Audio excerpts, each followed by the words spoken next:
నెల్లూరు జిల్లా మాజీ municipal chairman Telugu Desam party రాష్ట్ర మహిళా ఉపాధ్యక్షురాలు తాళ్లపాక అనురాధ సంచలన వ్యాఖ్యలు చేశారు. రాష్ట్రంలో కూటమి ప్రభుత్వం పనితీరు అద్భుతంగా ఉందని, వైఎస్ఆర్ కాంగ్రెస్ పార్టీ నాయకులు పనిపాట లేకుండా ఆరోపణలు చేయడం మామూలే అని అనురాధ అన్నారు. తమకు తెలుగుదేశం పార్టీలో సరైన గుర్తింపు లేదు అనేది పచ్చి అబద్ధమన్నారు. చంద్రబాబు నాయుడు తమను కుటుంబంలో ఒక సభ్యురాలుగా చూస్తున్నాడని, తమకు ఏ పదవి వచ్చినా రాకున్నా సంతోషమే అన్నారు. తన భర్త మాజీ మంత్రి తాళ్లపాక రమేష్ రెడ్డి పార్టీ కోసం, జిల్లా కోసం, రాష్ట్రం కోసం ఎంత సేవ చేశారో అధిష్టానానికి తెలుసునని, త్వరలోనే తమకు గౌరవప్రదమైన పదవి వస్తుందంటున్న తాళ్లపాక అనురాధతో మా నెల్లూరు జిల్లా ప్రతినిధి Srinivasulu Reddy face to face. రాష్ట్రంలో కూటమి ప్రభుత్వం అధికారంలోకి వచ్చి ఎగ్జాక్ట్గా 100 రోజులైంది. ఈ 100 రోజుల్లో కూటమి ప్రభుత్వం ఎన్నెన్నో సేవా కార్యక్రమాలు, ఎన్నెన్నో పథకాలు కూడా చేశారు. అదేవిధంగా అనుకోకుండా విజయవాడలో సంభవించిన వరదల్లో కూడా చంద్రబాబు నాయుడు గారు ఈ వయసులో కూడా రాత్రిమూలు అక్కడ ఉండి శ్రమించారు. దీనిపైన మెగా నేను ఒక సర్వే చేస్తే ఆ సర్వేలో కూడా బాబు గారి పరిపాలన బాగానే ఉంది, చాలా చక్కగా ఉందని వచ్చారు. అయితే వైసీపీ నాయకులు మాత్రం తీవ్ర ఆరోపణలు గుప్పిస్తున్నారు.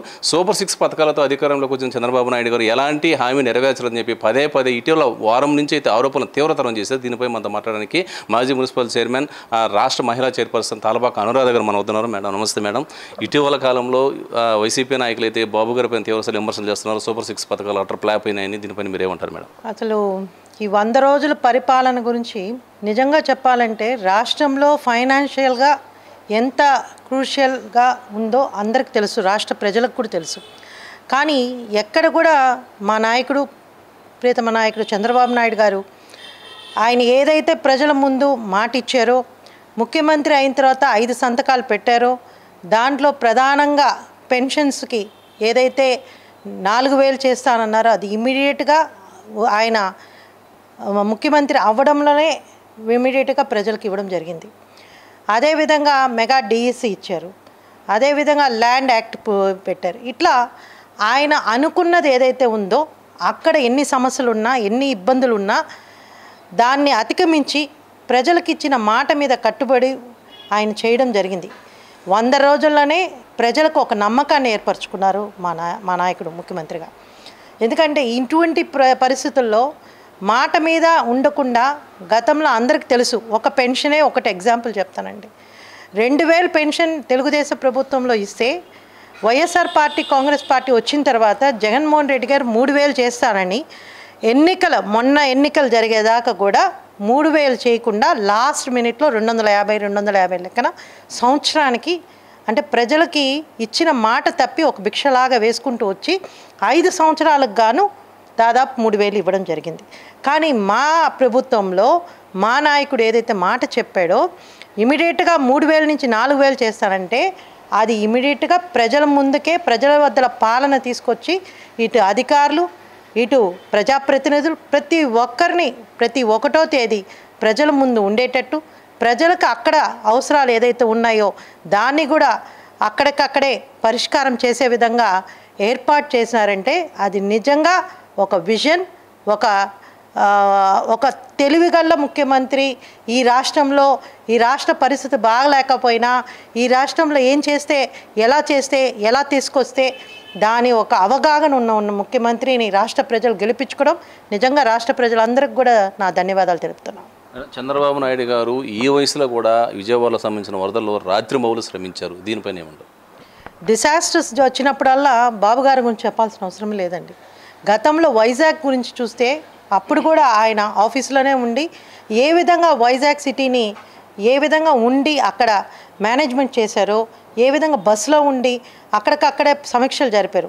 దాని తర్వాత ఈరోజు మన దురదృష్టము విజయవాడలో ఇలాంటి పరిస్థితి రావడం, ఆ పరిస్థితి వచ్చినా కూడా దాదాపు 10 రోజులు ఇంటి గురించి కానీ ఆఫీసుల గురించి కానీ ఏది ఆలోచించకుండా ఆఖరికి ఆయన పెళ్లి రోజు నాడు కూడా ఆయన విజయవాడలోనే ఉంటూ ప్రజల మధ్యనే ఉంటూ అక్కడికక్కడే సేవలు చేయడం అది చిన్న సేవ కాదండి. ఎందుకంటే ఆ ఏజ్లో ఒక ముఖ్యమంత్రిగా ఆయనే దగ్గరుండి అర్ధరాత్రి 3 గంటలకి 2 గంటలకు కూడా ప్రజల దగ్గరికి వెళ్ళి పాలు ప్యాకెట్లు వచ్చాయా, ఫుడ్ వచ్చాయా అని అడిగి తెలుసుకొని అధికారులని అప్రమత్తం చేసి ఎక్కడికక్కడ ఏం కావాలనేది, ఏ డివిజన్లో ఏం అవసరమో అనేది చూసిన ఏకైక భారతదేశంలో నాకు తెలిసి అటువంటి ముఖ్యమంత్రి లేడు.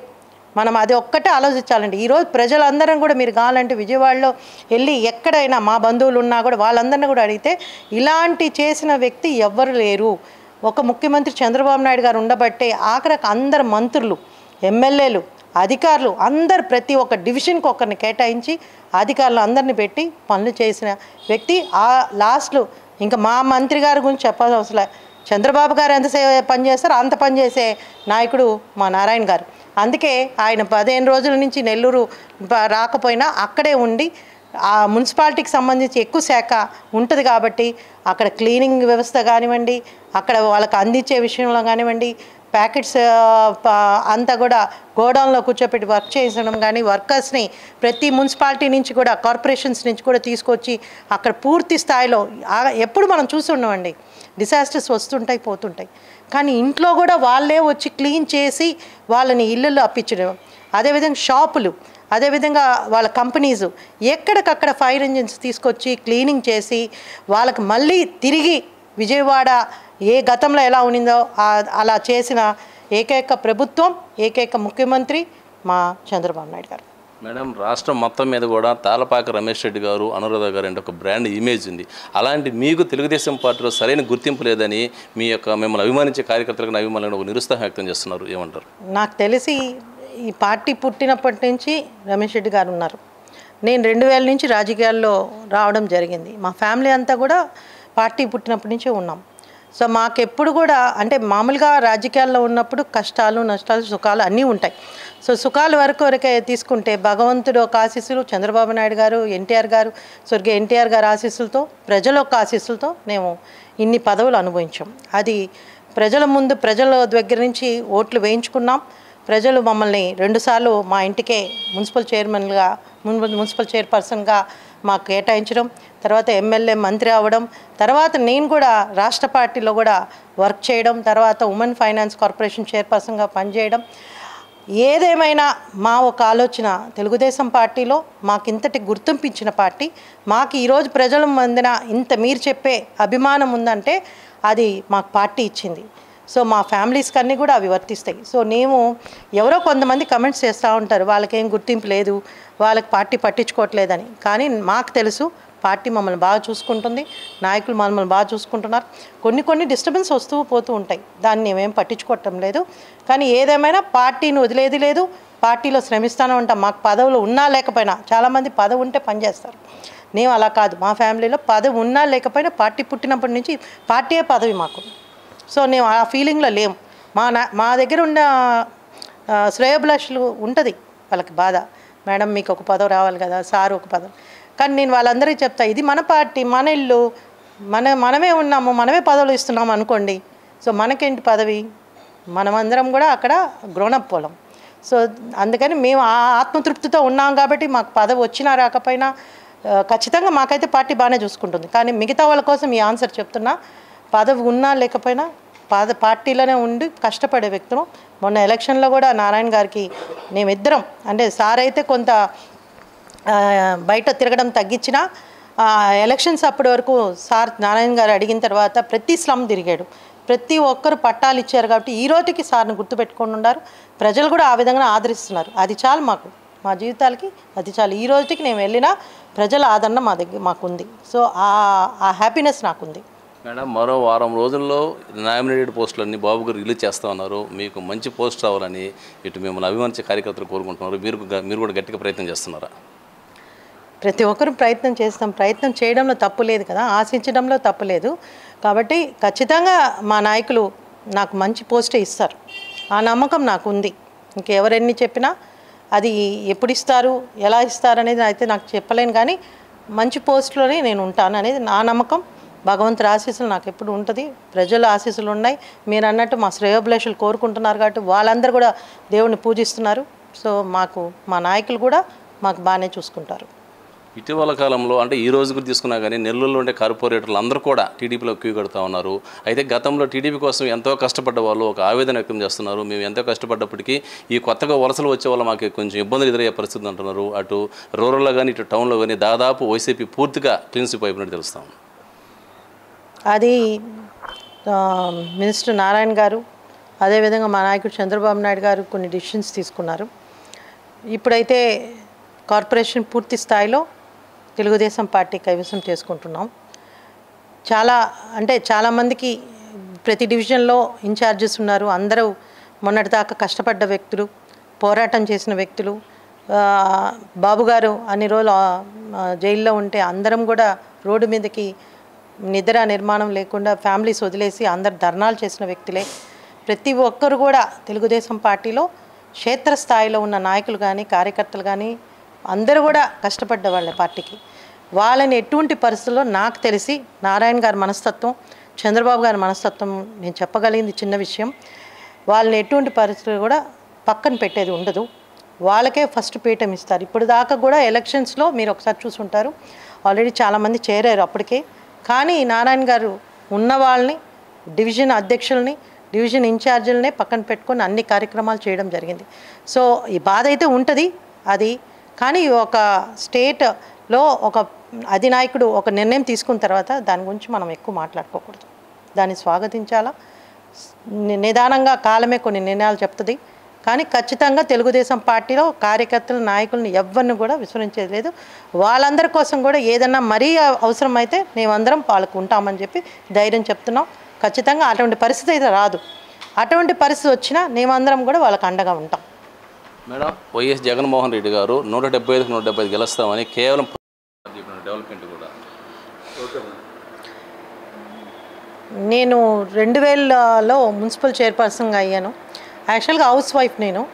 కానీ నా అదృష్టం, నేను మున్సిపల్ చైర్పర్సన్గా అయిన తర్వాత అప్పుడు కూడా ఫండ్స్ చాలా ఇబ్బందిగా ఉన్నా కూడా నెల్లూరు నగరంలో ఈరోజు నేను ఇప్పుడు తిరుగుతున్నా కూడా చాలా ఆనందపడుతుంటా. విజయమాల్ బాక్స్ టైప్ బ్రిడ్జ్ అప్పట్లో రిక్షాలు వేసుకొని ఆటోల్లోనూ గంటలు ఆ గేట్ వేసేస్తే జనం వెయిట్ చేస్తూ ఉండేవాళ్ళు. సో అది చూసినప్పుడు నేను అనుకున్నాను ఇది ఎప్పటికైనా చేయాలని. యాక్చువల్గా అయితే అది శంకుస్థాపన నా భర్త ఎమ్మెల్యేగా ఉన్నప్పుడే శంకుస్థాపన చేశారు. కానీ అప్పటి నుంచి దాన్ని వర్క్ స్టార్ట్ చేయాలి. తర్వాత ఆ అవకాశం నాకే దొరికింది. అది శంకుస్థాపన రమేష్ రెడ్డి గారు చేస్తే దాని ప్రారంభోత్సవం అది పూర్తి చేసి ప్రారంభోత్సవం చేసి నెల్లూరు ప్రజలకు అంకితం చేసాం. అంటే ఇటు తూర్పు ప్రాంత ప్రజలకు కానీ అటువైపు ప్రజలకు కానీ అంకితం చేసిన ఆ అవకాశం నాకు దొరికింది. అదొక్కటి నేను మర్చిపోలేంది. ఇంకొకటి ఏదంటే నెల్లూరు నగరంలో ఇంత పెద్ద నగరం ఉన్నా కూడా లైటింగ్ వ్యవస్థ అనేది మామూలుగా ఏదో బల్బ్స్ అక్కడక్కడ ఉండేది, కానీ సెంట్రల్ లైటింగ్ వ్యవస్థ రాలేదు. అప్పుడు సెంట్రల్ లైటింగ్ వ్యవస్థను తీసుకురావాలని చెప్పి ఇమీడియట్గా మెయిన్ రోడ్స్ అన్నీ కూడా ఇటు బైపాస్ రోడ్స్ కానివ్వండి, అటు ట్రంక్ రోడ్లో కానివ్వండి కొన్ని సెంట్రల్ లైటింగ్స్ ఏర్పాటు చేయడం కూడా మా పీరియడ్లోనే చేయడం జరిగింది. ఇకపోతే మెయిన్ ప్రధానమైన రోడ్స్ ఏదైతే ఉన్నాయో ఇటు రంగనాయలపేట రోడ్డు ఒక్కసారి అక్కడ ఉన్న ప్రజలకి తెలుసు ఏ విధంగా గతుకుల్లో ఏ విధంగా ఇబ్బందులు పడతా. ఒక పెళ్ళి అక్కడ కిరణ్ థియేటర్ కానీ అక్కడికి వెళ్ళాలంటే ఆటోల్లో కానీ వాళ్ళు ఎంత ఇబ్బందులు పడేవాళ్ళు. సో రంగనాయలపేట రోడ్డు కానివ్వండి, ఈరోజు వ్యాపారకుడులుగా ఉండే అందరూ టౌన్లో ఉన్న ప్రజలందరూ కూడా బట్టలు కొనుక్కోవాలన్నా వస్తువులు కొనుక్కోవాలంటే పెద్ద బజార్ చిన్న బజార్ రోడ్డు ఫేమస్ అయిన రోడ్డు ఆ రోడ్డు కూడా చాలా ఇబ్బందికరంగా ఉంటే దాన్ని కూడా పెద్ద బజార్ నుంచి చిన్న బజార్ దాకా రోడ్ వేసాం. సో ఇవన్నీ కూడా మాకు 2000లో మున్సిపల్ చైర్పర్సన్గా నాకు బాగా గుర్తుండేది, ఇష్టమైనవి ఆ వర్క్స్ అయితే ఉన్నాయి.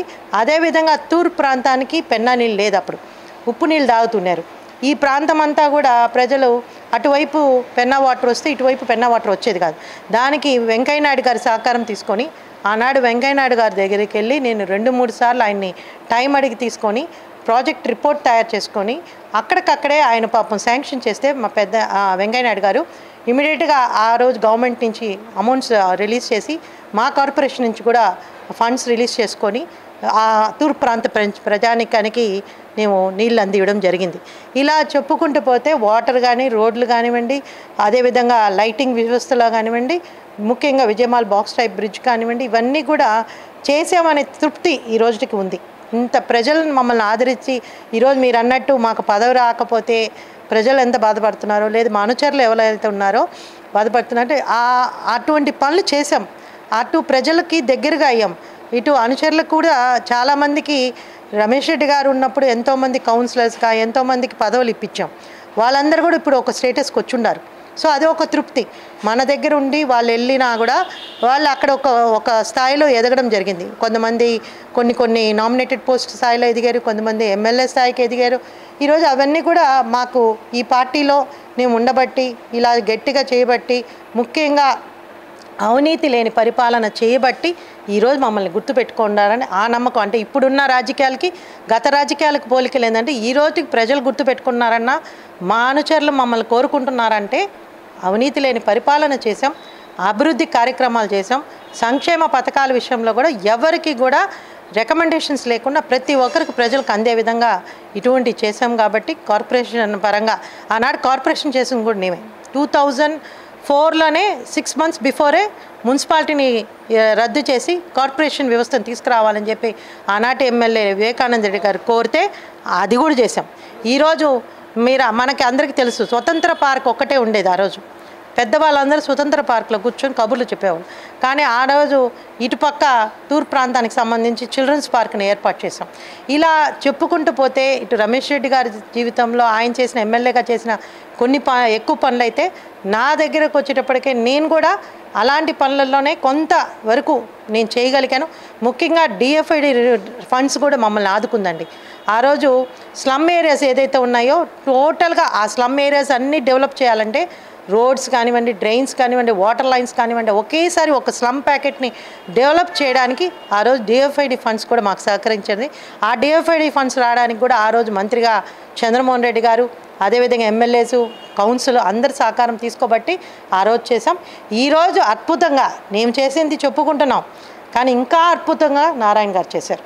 ఈరోజు ప్రతిరోజు ప్రతి వీధి నారాయణ గారి పేరు చెప్పుకునే విధంగా తయారైంది.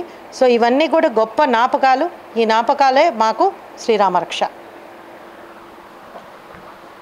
పదకొండుకే పరిమితం అయ్యారు, కారణం ఏమంటారు? మీకు అందరికీ తెలుసు, అసలు అది జగన్మోహన్ రెడ్డి గారి పరిపాలన అని చెప్పవలసిన అవసరమే లేదు. అది ఒక రాక్షస పరిపాలన, ఒక దౌర్జన్యం, ఒక కుట్ర, ఒక మోసం. అంటే ఎవ్వరికి తెలియని భాష. అంటే నేను కూడా చెప్పని ఇష్టపడటంలే. అంటే భూత పురాణాలు తప్ప మనం ప్రభుత్వం వచ్చినప్పటి నుంచి ప్రజలకు మేలు చేయడం కానీ, లేకపోతే అభివృద్ధి కార్యక్రమాలు కానీ, సంక్షేమ పథకాలు కానీ, ఇప్పుడు బాబు గారు ఇంత కష్టంలో కూడా ఈరోజు పెన్షన్స్ టైంకి ఇస్తున్నారు, ఉద్యోగస్తులకు జీతాలు ఇస్తున్నారు. అదేవిధంగా చాలామంది ఇప్పటికే 3 నెలలు అయిపోయిందని ప్రజలు కూడా మాకు సూపర్ 6 ఇలేదే అంటున్నారు. కానీ అక్కడ పరిస్థితులను బట్టి ఒక్కొక్కటి సారు దాన్ని మీటింగ్స్ పెట్టుకొని ఏ విధంగా అధ్యయనం చేసుకొని సెంట్రల్ గవర్నమెంట్ నిధులు తీసుకొచ్చి ఇస్తున్నారు. సో ఒక్కొక్క కార్యక్రమాన్ని నిదానంగా చేసుకుంటూ వస్తున్నారు. ఇప్పుడు దీపావళికి గ్యాస్ సిలిండర్లు ఇస్తున్నారు మహిళలకి, ఇంకా బస్సు ఉంది. అదేవిధంగా మహిళలు ప్రతి ఒక్క మహిళకు కూడా 1500 ఇస్తామని చెప్పి సూపర్ 6లో చెప్పడం జరిగింది. పెన్షన్స్ ఆల్రెడీ ఇచ్చారు. సో ఇలా ఎవరైనా ఒక ముఖ్యమంత్రి అయిన తర్వాత ప్రజలకు ఇచ్చిన మాట మీద ఉండడం, ప్రజలకు ఏం కావాలో చేయడం, ప్రజల ఆలోచన మేరకు పరిపాలన జరగాలి. కానీ మీరు ఒక్కసారి చూసుంటారు 5 సంవత్సరాల్లో అసలు ముఖ్యమంత్రి అనే వ్యక్తిని చూడలా, ముఖ్యమంత్రి క్యాబినెట్ చూడలేదని చెప్పే పరిస్థితి. ముఖ్యమంత్రి ఎప్పుడు తెరసాటను ఉన్నాడు, ఎక్కడికైనా వచ్చినా ఆయన పరదాలతో వచ్చే ముఖ్యమంత్రి కానీ ప్రజల ముఖ్యమంత్రి కాదు. ఇది అతని మైనస్. ఇంకపోతే ప్రజలకే కాదు, వాళ్ళ శాసనసభ్యులు, వాళ్ళ మంత్రులు కూడా టైం అడిగితే కూడా ఇవ్వలేని పరిస్థితి. కనీసం వాళ్ళతో మాట్లాడి ఇక్కడ విషయాలు చెప్పడానికి కూడా అవకాశాలు ఇవ్వాల. అలాంటి ఒక ముఖ్యమంత్రిని ఎవ్వరు చూసుండ్రు. అలాంటి ముఖ్యమంత్రి రాబట్టి ఈరోజు ప్రజలు పూర్తిగా తిరస్కరించారు. ముఖ్యంగా ఆయన భాష, ఆయన మంత్రులు, ఆయన ఎమ్మెల్యేలు మాట్లాడే తీరు, ఇవన్నీ కూడా ప్రజలు ఓర్చుకున్నారు. చాలా గుప్తంగా, నిజంగా నేను అనుకోలేదండి రాష్ట్రమంతా ఇంతటి మెజారిటీ వచ్చిందంటే. ఎంత సైలెంట్ ఓటింగ్ ప్రజల్లో జరిగింది, ఎంత ప్రజలు ఆలోచిస్తే ఒకే 1 వేలో పోయి ఓట్లేశారు. సో ఇది ఒక కూటమి ప్రభుత్వం. కూటమి చేసేటప్పుడు కూడా మీరు ఆలోచించండి, ఎన్ని మాట్లాడారండి. పెద్ద చిన్న లేకుండా పెద్ద ఆయన పట్టుకొని ఎన్ని మాట్లాడారు. ఆయన కుటుంబాన్ని మాట్లాడారు, ఆయన ఇంట్లో భార్యని మాట్లాడారు. ఇవన్నీ ప్రజలు చూస్తున్నారు. కాబట్టి ఒకే గుణపాఠం ఇచ్చారు 11కి. అసలు అదే ఒక డైలాగ్ చెప్తూ ఉంటారు వాళ్ళు ఎమ్మెల్యేలు చెప్పారు, మంత్రులు చెప్పారు, సింహం సింగల్గా వస్తుందని. ఈరోజు సింగల్ అయ్యే పరిస్థితి ఉంది. సింహం సింగల్గానే వచ్చిందని చెప్పారు. కానీ ఈరోజు ఆ 11 కూడా ఆ ఒకటి తీసేసామనుకో, మళ్ళీ ఆ సింహం ఒక్కటే బోన్లో ఉండబోద్ది. అది తొందరలో నెక్స్ట్ 5 ఏళ్లలో ఆయన ఒక్కడే ఆగిపోతాడు. అది జరగబోతుంది. ఎందుకంటే వాళ్ళు చెప్పిన మాటే అది ఇదైంది. కర్మ ఎవరిని వదలదండి. అది రాజకీయాల్లో కానీ రాజకీయాలే కదా, ఏదో మాట్లాడేస్తాం, ఏదో తిట్టేస్తాం అనుకుంటే కాదు. కర్మ ఎవరిని వదిలిపెట్టదు. అదే జరిగింది. రాష్ట్ర ప్రజలందరూ కూడా చాలా సైలెంట్గా ఓటింగ్ చేశారు. మేడం, ఫైనల్గా నెల్లూరు సిటీ నడిబొడ్డున 30 సంవత్సరాల తర్వాత తెలుగుదేశం పార్టీ జెండా రెపరెపలాడింది. దీనిపైన ఏమంటారు? మాకైతే చాలా సంతోషం. ఎందుకంటే ప్రతి 5 ఏళ్లకు ఒక ఎన్నికలు వచ్చినప్పుడల్లా ఇది నెల్లూరు నెగిటివ్ సీట్ అని, నెల్లూరులో ఎవరు గెలవరని, గతంలో రమేష్ రెడ్డి గారు గెలిచిన తర్వాత ఇప్పటి వరకు ఎవరు రాలేదంటే అన్ని ఎలక్షన్స్లో కూడా మేము కూడా తిరిగాం. అంటే మాకు టికెట్ ఇచ్చినా ఇవ్వకపోయినా అంటే మాకు కూడా ఉని ఉంటుంది. ఆయన తర్వాత ఎమ్మెల్సీ చెప్పారు నాకు కూడా సార్, కానీ ఇవ్వకపోయినా మేము ఎవరిని నిలబెట్టినా ఆ రోజు పనిచేసాం. కానీ ఈరోజు నారాయణ గారికి ఏంటంటే ఆయన చేసిన అభివృద్ధి 5,000 కోట్ల నిధులు తీసుకొచ్చి నెల్లూరు నగరాన్ని అభివృద్ధి చేసిన ఏకైక వ్యక్తి. మాకన్నా ఎక్కువ చేశారు. నిజం చెప్పాలంటే మేమిద్దరం చేసిన దాంట్లో కన్నా ఎక్కువగా 5,000 కోట్ల నిధులు తీసుకొచ్చి నెల్లూరు డెవలప్మెంట్ కోసం తీసుకొచ్చారు. అది ప్రజలు ఆదరించారు. ఎవరు పని చేస్తే వాళ్ళకి ఆదరిస్తారు. కాబట్టి ఆయన 70,000 మెజార్టీ, ఊహించిన మెజార్టీని తీసుకొచ్చి ఇంకా 1,00,000 కావాలి. యాక్చువల్గా 1,00,000 అనుకున్నాం మా అంబిషను, కానీ 70,000కి ఆగింది. నెక్స్ట్ టైం 1,00,000కి చేరుకుంటారు మా సార్. ఎందుకంటే ఆయన పనితనం ఈరోజు విజయవాడలో చూస్తున్నాం, నెల్లూరులో చూసాం. కాబట్టి ఖచ్చితంగా రేపు రాబోయే ఎన్నికల్లో కూడా మళ్ళీ మా సార్కి 1,00,000 పైన వచ్చే అవకాశం అయితే ఉంటుంది. రాష్ట్రం మొత్తం మీద మద్యప్రియులు ఆనందం వ్యక్తం చేస్తున్నారు. కేవలం 100 రూపాయల లోపే నాణ్యమైన మద్యాన్ని అందిస్తున్న బాబు గారు చెప్తున్నారు. దీనిపైన రాష్ట్రం మొత్తం హర్షం వ్యక్తం చేస్తున్నారు. ఎప్పుడు లాస్ట్ టైం గవర్నమెంట్లో మీరు చెప్పిన దాంట్లో ఒక డిఫాల్ట్ కూడా మద్యం. ఈ మద్యంని కల్తీ మద్యాన్ని అమ్మి చాలామంది ప్రాణాల మీదకి తీసుకొచ్చారు. లివర్స్ పాడైపోవడం అట్లాంటివి జరిగినాయి. సో ఈరోజు ఈ ప్రభుత్వం వచ్చినప్పుడు బాబు గారు చెప్పిన ఒకటే మాట, మద్యం ఏదైతే అమ్ముతున్నారో దాన్ని నాణ్యమైన మద్యంతోనే అమ్మించాలని అనుకున్నారు. సో దాని మీద నేను పాలసీ కూడా డిసైడ్ చేశారు. ఇంకా కూడా జీవోస్ రావాలి. అది వచ్చిన తర్వాత దాని మీద కూడా నేను మాట్లాడడం జరుగుతుంది. Thank you madam. ఇది పరిస్థితి. సూపర్ 6 పథకాలు అద్భుతంగా బాబు గారు చెప్పినట్టు అమలు చేస్తారని చెప్పి ఇటీవల సంబంధించిన వరదల్లో బాబు గారు చేసిన పనితీరు అద్భుతంగా ఉందని, ఇప్పటికే చెప్పిన దాంట్లో ఇటు అన్నా క్యాంటీన్ కానీ ఇటు పింఛను కూడా ఇవ్వడం జరిగిందని వైసీపీ నాయకులు పసలైన ఆరోపణలు చేస్తున్నారని చెప్పి తాలపాక అనురాధ గారు ఆగ్రహం వ్యక్తం చేస్తున్నారు. అదేవిధంగా తెలుగుదేశం పార్టీలో తమకు సరైన గుర్తింపు ఉందని, తెలుగుదేశం పార్టీ అంటే తమ కుటుంబం అని, కుటుంబంలో నేను ఒక సభ్యురాలని, నన్ను ప్రత్యేకంగా గౌరవించవలసిన అవసరం లేదంటుంది. అదేవిధంగా త్వరలో రిలీజ్ చేయబోయే నామినేటెడ్ పోస్టులో కూడా ఒక మంచి పదవి వచ్చే అవకాశం ఉందని చెప్పి ఆశాభావం వ్యక్తం చేస్తున్నారు. అదేవిధంగా బాబు గారు పరిపాలన ఎవరు కూడా విమర్శించే స్థాయి లేదని, బాబు గారి పాలన అద్భుతంగా ఉంటుందని, ఇలాంటి వరదలు ఇలాంటి ప్రకృతి వైపరీత్యాలు వచ్చినప్పుడు సేవ చేయాలంటే కేవలం బాబు గారికే సాధ్యమని ఆయన ప్రత్యేకంగా తాలపాక అనురాధ గారు చెప్తున్నారు. ఏదేమైనా నెల్లూరు జిల్లాలో తాలపాక రమేష్ రెడ్డి అదేవిధంగా తాలపాక అనురాధ అంటే ఒక బ్రాండ్ ఇమేజ్ ఉంది. వాళ్ళకి సరైన పదవి రాలేదని, సరైన గుర్తింపు రాలేదని చెప్పి జిల్లాలో వాళ్ళని అభిమానించే కార్యకర్తలు అభిమానులు తీవ్ర నిరాశ వ్యక్తం చేస్తున్నారు. అతి త్వరలోనే రిలీజ్ చేసి ఈ యొక్క నామినేట్ పోస్టులో మంచి పదవి రావాలని మనం కూడా ఆశిద్దాం. కెమెరామెన్ సునీల్తో శ్రీనివాసులు రెడ్డి, మెగా 9 నెల్లూరు జిల్లా.